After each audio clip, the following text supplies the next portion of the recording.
Good morning. Good morning. I'm Scott Conrad. My family started attending St. Mark's in 2011.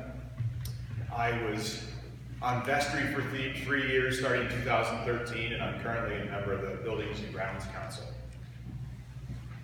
The ministry teams recently came forth with a series of cardboard testimonials. That was when we stood before you with a piece of cardboard, and on the front, a message of what St. Mark's means to us. And on the back, there was a question of, could it continue? Was it sustainable? Or what would it look like without it? Well, when it came my turn, I quickly realized that I couldn't fit it on a piece of cardboard. So here I am. We've all been touched by crisis or tragedy at one point or another. For some, it is the illness or death of a loved one. For others, it is a natural disaster, a divorce, a house fire, or the loss of a job. For me, it was the hospitalization of 2 of my family members at separate times this year. As some of you know, my wife Jean was hospitalized for depression in June. It was an incredibly tough time for us.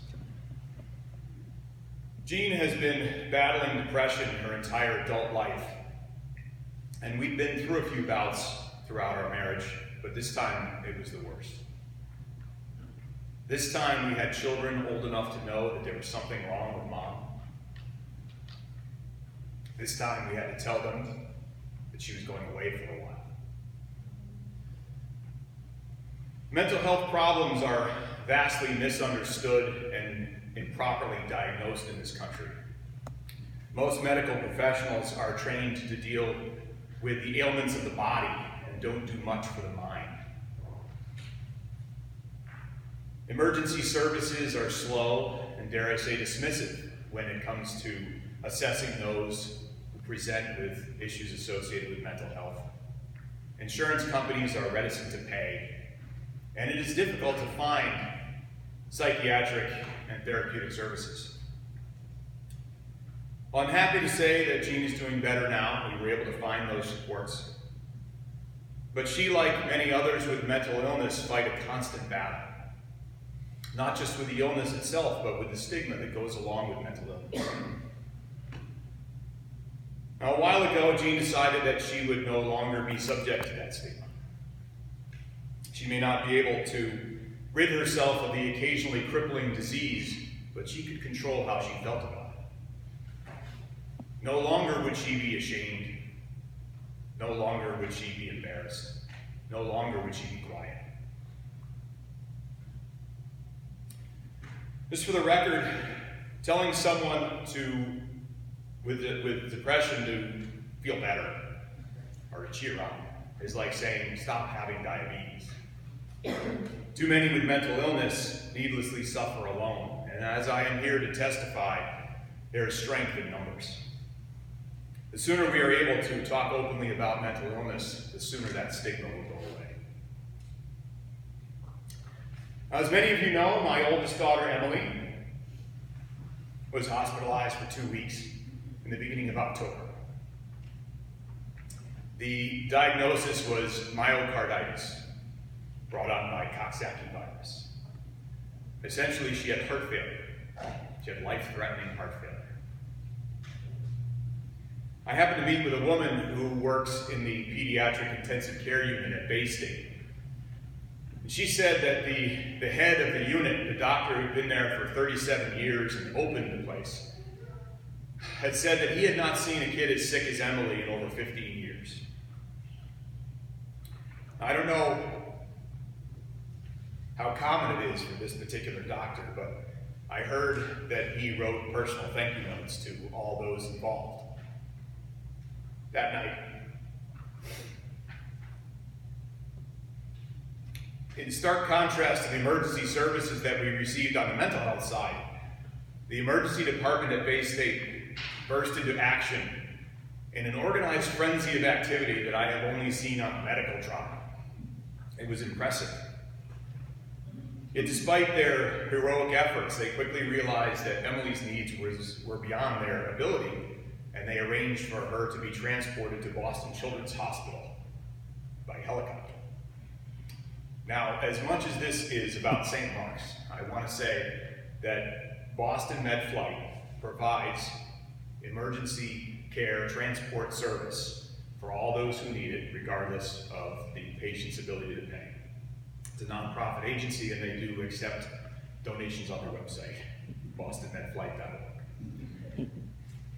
If you are not able to do that, perhaps if you are healthy enough to donate blood, and we also had to have a couple of transfusions, and that is a much needed resource for those battling cancer as well.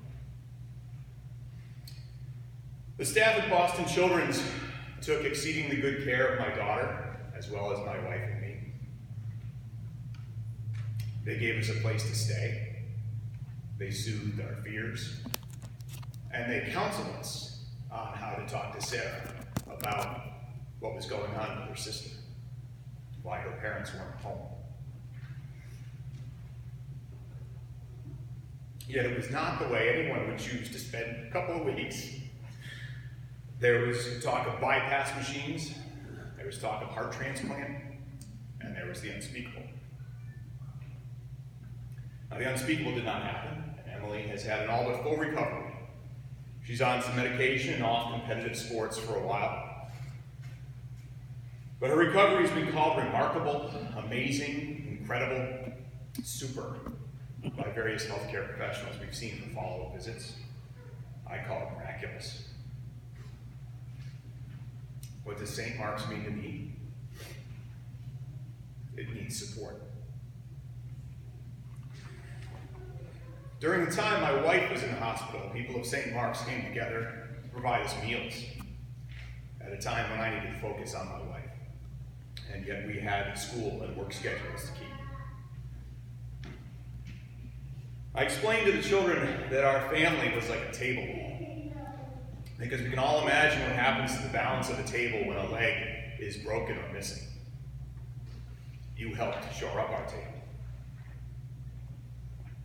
During the time my daughter was in the hospital, people of St. Mark's came together with prayers and messages of support.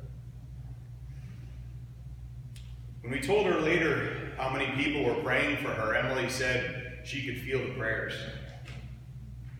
I know I have a newfound appreciation for the power of prayer. Father Peter came to preside over a bedside Eucharist right there in the cardiac intensive care unit. Thanks to St. Mark's, our table was braced again.